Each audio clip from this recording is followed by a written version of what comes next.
2, 3. Selamat pagi teman-teman, kembali lagi di podcast Brandon.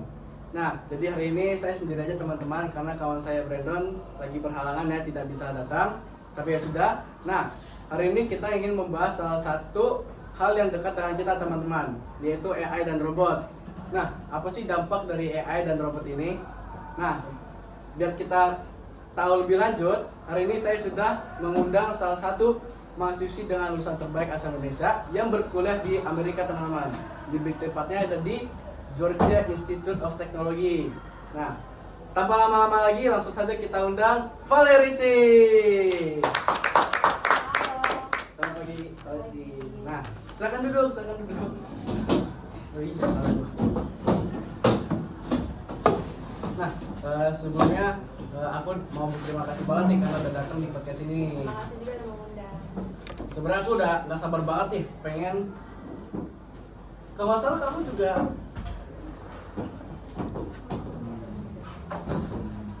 dikat aja bisa nggak sih? Bisa. Kat aja lah ya. Nah, aku dengar kamu ini lulusan terbaik ya di kuliahan Georgia Institute of Technology ya? Iya benar. Itu lebih tepatnya di mana ya? Di Atlanta, Georgia. Oh. Nah, udah lah ya. Aku juga udah nggak sabar banget nih pengen tahu lagi. Nah, kira-kira apa sih ngebuat Valerici ini suka dengan hal AI dan robot ini loh? Saya sampai bahkan jadi lulusan terbaik gitu. Kalau aku sendiri ya, aku dari SMP itu udah suka banget sama AI atau robot. Jadi dan aku juga melihat perkembangan teknologi yang makin kesini tuh makin menaik dan meningkat juga. Makin canggih ya? Iya, makin canggih. Jadi pas SMP ini aku udah mulai menekuni AI dan robot, sampai juga ikut perlombaan seperti kayak OSN dan lomba-lomba lainnya gitu. Oh, berarti Valerici ini pinter dong. Ya mungkin. Nah, dari pengalaman Valerici nih, kira-kira apa sih perbedaan cara riset AI dan robot ini di luar sana dengan di Indonesia? Kalau di Amerika ya, kalau di Amerika pastinya penggunaan AI di sana tuh lebih maju ya, dan mereka itu berani menginvestasi tinggi untuk mengembangkan AI tersebut.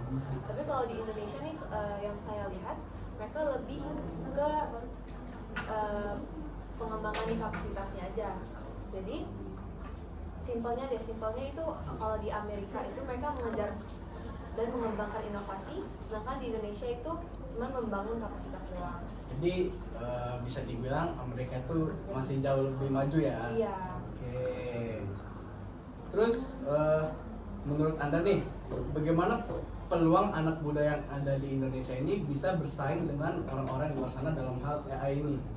Menurut saya kalau anak muda Indonesia itu bisa banget bersaing di level-level kayak internasional gitu buat AI gitu, karena anak Indonesia ini sebenarnya cerdas-cerdas, tapi emang ya males aja. Ya. Nah, tapi kalau secara kreativitas mereka tuh nomor satu, dan inovasi mereka juga banyak banget. Jadi menurut saya itu ada poin plus dan mereka bisa ikut ke jenjang level internasional. Jadi masih ada lah ya TSM buat Iya. bersaing. Nah, aku juga penasaran nih, kira-kira ada nggak sih pekerjaan sosial kayak OB yang bisa digantikan gitu dengan AI ini? Kalau OB kan biasanya office server itu kan biasanya pekerjaannya tuh kayak di gedung-gedung ya. Itu masih bisa digantikan karena sekarang itu ada banyak banget alat-alat pembersih yang kayak bulat gitu kan. Oh iya. Ya, Iya. itu udah mulai bisa bersihin kalau di ruangan-ruangan tertentu. Tapi kalau untuk kayak yang bersih-bersih di pinggir jalan atau kayak pandawara gitu-gitu mungkin belum bisa, karena mereka tuh pengerjaannya tuh full di matahari kayak di luar Ruangan. Iya, luar ruangan. Jadi menurut saya robot akan error kalau sepenuh hari itu terus-terusan kena matahari. Berarti Valci ini udah lama banget ya belajar tentang AI dan robot ini. Iya. Nah, aku juga dengar nih, Valerici ini juga bekerja di salah satu perusahaan Jepang. Iya benar. Tapi cabangnya di Indonesia gitu. Iya. Oh. Nah, maka dari itu saya juga sudah mengundang salah satu CEO Nissan ke sini teman-teman. Nah, karena kita ingin belajar lebih tahu ya teman-teman. Langsung saja kita undang Arneta.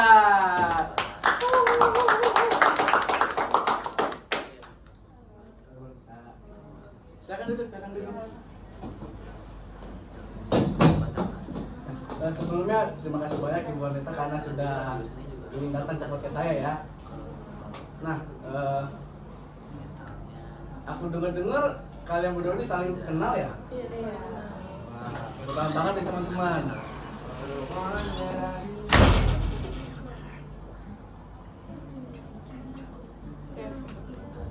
Mama teman-teman tadi ada iklan lewat ya teman-teman. Nah, tanpa lama-lama lagi deh, aku juga udah penasaran banget nih. Bagaimana sih Nissan saat ini memanfaatkan AI dan robot di bidang otomotif ini? Jadi Nissan tuh udah menggunakan AI di mobil mereka, khususnya di Indonesia ya. Iya, contohnya itu ada di Nissan Serena, e-Power. Iya, itu tuh kayak, jadi tuh dia bisa ngerem sendiri, bisa nyetir sendiri, terus bisa ngegas sendiri secara otomatis. Semuanya sendiri gitu. Sendiri ya. Bahkan Indonesia tuh kayak negara pertama di Asia Tenggara yang cobain fitur-fitur kayak tadi. Tapi itu kira-kira bahaya nggak sih kalau ada misalnya terjadi error atau Kita tuh kayak masih selalu melakukan uji coba terus-menerus. Jadi kayak setiap harinya kita pantau pergerakannya gimana dia, perkembangannya gimana. Terus kita juga selalu aware banget apa aja soal keamanannya gitu. berarti udah diuji ya? Iya. Nah, ngomong-ngomong soal keamanan, bagaimana sih perusahaan ini tuh mempunyai tantangan nggak sih sebenarnya dalam penggunaan robot dan AI ini? Maksudnya kayak negatif dari robot gitu. Iya, tantangannya. Tantangannya sih sebenarnya kita udah lewatin itu di awal aja. Kayak kita tuh harus keluarin modal yang besar banget. Itu kan investasi yang membutuhkan modal yang cukup banyak ya. Kayak kita panggil Valerinya aja tuh udah mengeluarkan banyak banget pengeluaran. Ya karena kayak Valeri kan bukan orang sembarangan yang kayak kita chat terus dia bisa langsung datang gitu. Pokoknya prosesnya panjang banget. Iya, terus juga kayak apa ya, kepercayaan dari konsumen. Kayak konsumen tuh takut kalau misalnya semuanya serba sendiri, semuanya serba robot. Takut kalau misalnya tiba-tiba mobilnya tuh kayak belok sendiri, takut ngerem sendiri. Itu kan bahaya banget ya, apalagi di jalan tol terutama. Jadi ya negatifnya itu aja sih. Cuma kita tuh selalu kayak tekanin lagi kepada masyarakat kalau misalnya tuh kita tuh emang udah pakai sensor yang sangat canggih. Jadi kayak bahkan hampir gak ada kemungkinan buat dia tuh ngeblank sendiri gitu. Seperti yang tadi Wanita bilang, kalau Valeri ini bukan orang sembarang ya. Bukan orang Nah, sembarang. kalau boleh tahu gimana sih caranya kok Valeri ini tuh bisa bekerja di perusahaan ibu? Aku kan Valeri ini tuh akhir-akhir ini namanya terkenal banget ya, ada di mana-mana, ada di brosur, ada di sosial media. Terus emang itu kebetulan banget perusahaan kita tuh butuh orang yang ngerti robot, ngerti AI segala macam. Akhirnya di brosur itu juga tertulis kalau misalnya tuh Valeri ini kita akhirnya buka sosial media dari kampus tersebut dan emang di hampir semuanya tuh muka dia semua. Iya, di SG-nya terus di postingannya juga dia semua. Akhirnya ya udah kita mengontak Valeri ini dan Valeri menyanggupi atas permintaan yang kita mau. Akhirnya kita mengajukan kerjasama. Susah juga ya prosesnya ya. Panjang banget. Aku dengar aja sampai pusing nih. Nah, berarti di perusahaan Nissan ini tuh dalam membangun mobil ya? Mobil. Nah, berarti sudah pakai robot dong? Robot dan AI ini? Iya, Nissan berarti perusahaan Nissan sekarang ini dalam membuat mobil itu sudah masih menggunakan tenaga kerja manusia atau sudah menggunakan robot? Nah, jadi kita tuh sering banget tekanin ke semua orang, terutama customer kita yang kita sayangin. Kita tuh bukan ngeganti manusia, kita tuh kayak ya udah AI dan manusia itu bisa bekerja sama tanpa menghapus pekerjaan manusia secara penuh. Jadi kita kayak bisa menyeimbangkan. AI itu alat bantu sebenarnya, bukan kayak sepenuhnya manusia tuh bisa bekerja dalam bidang kreativitas, menciptakan ide-ide dan mengambil keputusan sih. Jadi AI dan robot itu nggak bisa ambil keputusan dan kreativitas yang kita mau.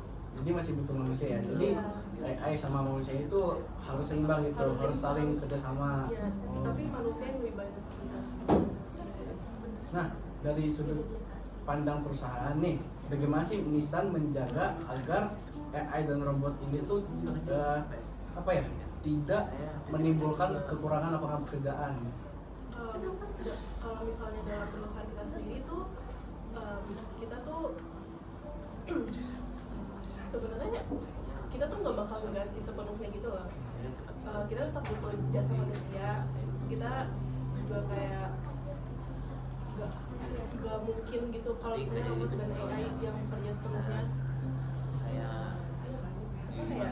Menurut saya itu nggak logis aja sih. Iya, manusia butuh Jadi orang-orang yang khawatir itu nggak perlu ya se-overthinking gitu lah ya. tapi itu nggak akan terjadi. Nah, apa sih kira-kira visi dari perusahaan Nissan ini selama 10 tahun ke depan dalam penggunaan AI ini? Pastinya bakal kita terus upgrade ya ke depannya, apalagi di 10 tahun ke depan. Dan itu masih 2030-an ya. Itu tuh kita pasti bakal terus upgrade tentang keamanannya, tentang apa sih yang kita harus kembangin lagi, kayak gimana sih biar konsumen tuh bisa lebih nyaman. Contohnya mobilnya kita bisa kayak parkir sendiri, terus mobilnya bisa pijit. Bisa pijit? Bisa pijit. Aduh, Terus dia tuh kayak bisa ngedetek jantung kita, dan buat suasana kabin tuh pasti jadi lebih nyaman.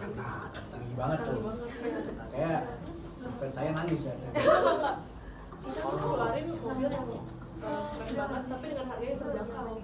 Oh. Under 300 lah. Buat mobil listrik loh, under 300. Ya udah. Saya beri nasi padang masih mikir sih. Terus yang setahu aku nih, kalau robot ini tuh ada banyak jenisnya ya, nggak cuma satu. Nah, di perusahaan Nissan ini ada berapa banyak jenis robot yang digunakan? Sebenarnya ada banyak sih, cuma aku bakal sebutin 5 besarnya aja yang paling terkenal. Itu yang pertama itu ada robot Skara, artikulasi, Delta, Cartesia, dan yang paling penting, coba tebak deh namanya apa? Yang paling penting. Iya. Teman-teman ada yang tahu nggak? Aku sih nggak tahu ya. Aku nggak tahu. Aku nggak tahu. Nggak tahu. Cerah nih. Namanya tuh robot kolaboratif. Pokoknya itu yang positif. Kolaboratif. Iya, itu yang buatnya paling penting. Terus dia paling senang juga. Ya. Sama juga gitu. Gitu. Nah, karena pengetahuan aku tentang robot ini kan masih minim banget nih. Nah, boleh dong kasih tahu kegunaan dari robot-robot tersebut apa sih? Kenapa kita nggak langsung nanya ke ahlinya aja? Oh ini, oh iya. Iya, kan dia lebih ngerti nih. Boleh. Oke, aku mulai jelasin dari robot artikulasi dulu kan ya. Oke, kalau dari ciri fisiknya, robot artikulasi itu memiliki satu lengan yang mirip dengan manusia. Nah, dia itu kegunaannya untuk pengelasan bodi mobil, pengecatan, dan perakitan juga. Yang kedua itu ada Cartesian. Cartesian itu ciri fisiknya dia cuma bergerak dengan 3 suku. Dia bergerak dengan 3 suku dan robot itu berguna untuk penempatan yang kompleks dan pemilihan material. Makanya dia butuh 3 suku karena emang benar harus pas ya. Iya, harus presisi. Nah, selanjutnya itu ciri fisiknya memiliki dua tangan, dua lengan yang dapat putar 360 derajat. 360 derajat. Kayak gitu ya. Oke, dia berguna untuk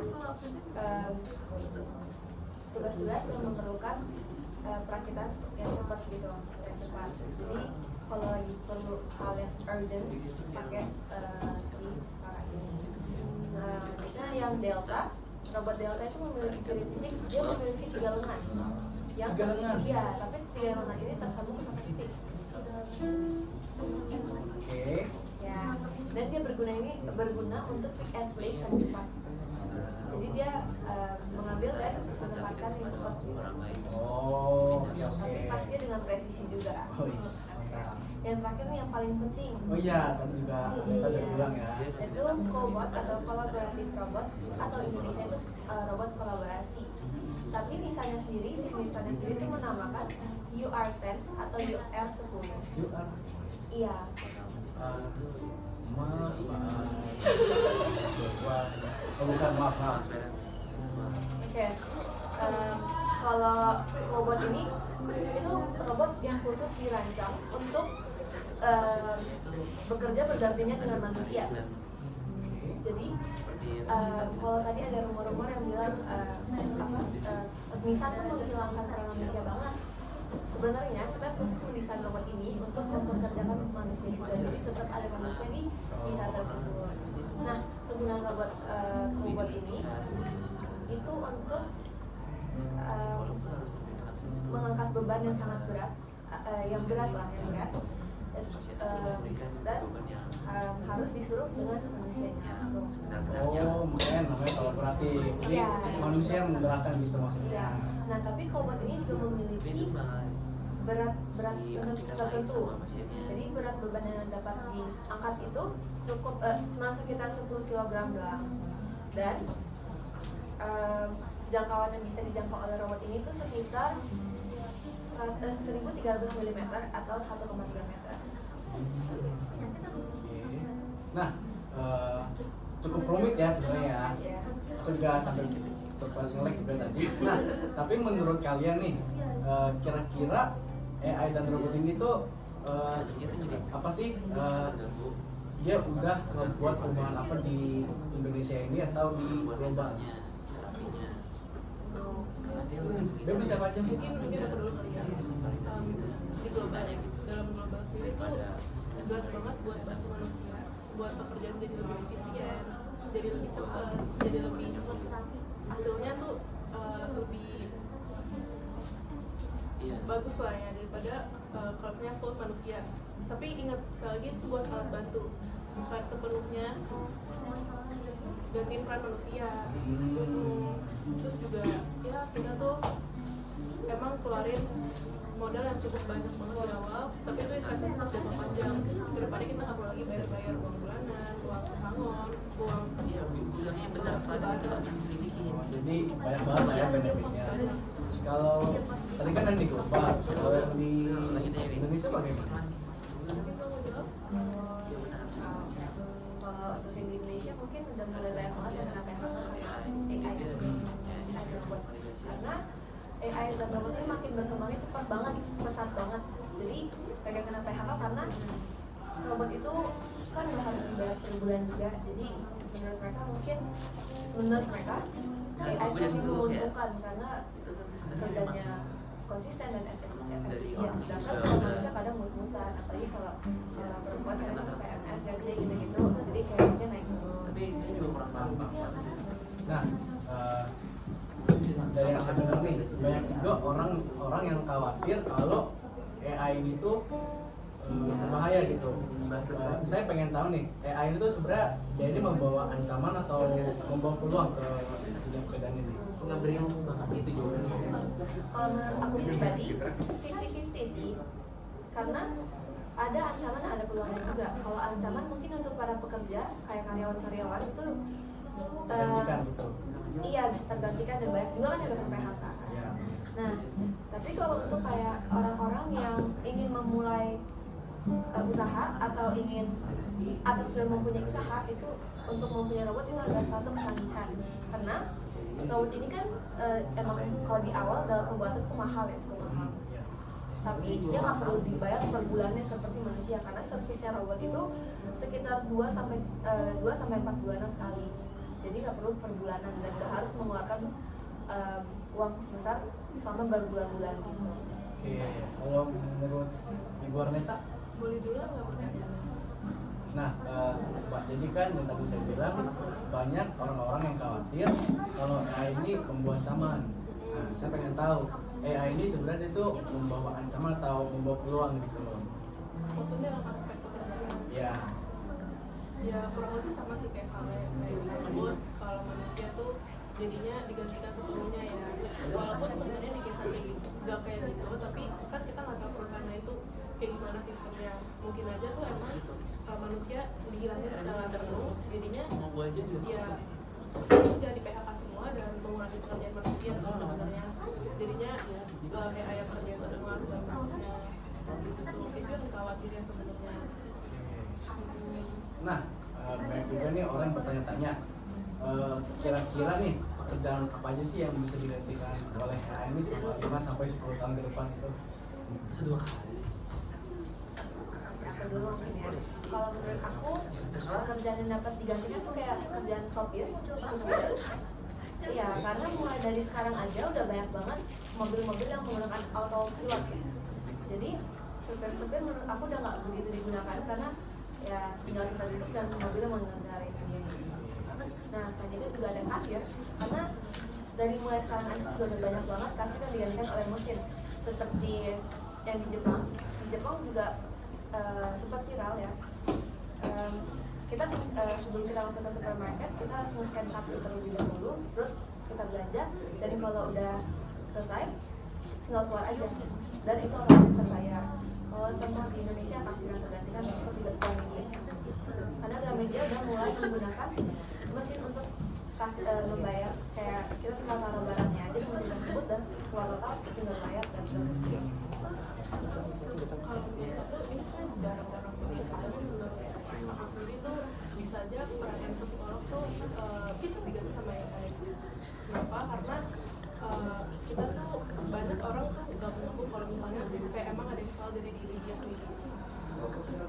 Kayak ya dia nggak mau lah kalau misalnya dia kesannya kayak ada yang gangguan kayak lainnya. Jadi tuh bisa aja dia tuh lebih percaya kepada AI juga karena AI itu kan robot bukan manusia, nggak bisa ngejudge juga. Jadi ya bisa aja sih diganti peranannya. Oke, nah sebenarnya nih masih banyak hal yang pengen aku lebih tahu lagi nih. Cuma sayang sekali kita sudah ada di penghujung acara nih. Aduh, sedih banget ya aku teman-teman. Soalnya aku pengen lebih tahu banyak lagi ya. Nah, jadi sebelum saya mengakhiri podcast ini, jadi kesimpulannya adalah kalau AI dan robot ini tuh juga masih membutuhkan manusia gitu. Iya. Jadi saling ya. Oke teman-teman, nah karena kita sudah di penghujung acara, sudah banyak banget ya hal yang tadi kita bahas sampai dari AI, robot, dampak-dampaknya. Oke ya, bagus banget teman-teman ya. Nah, terima kasih teman-teman yang sudah menonton podcast Redon hari ini. Sampai jumpa di episode berikutnya. Bye bye.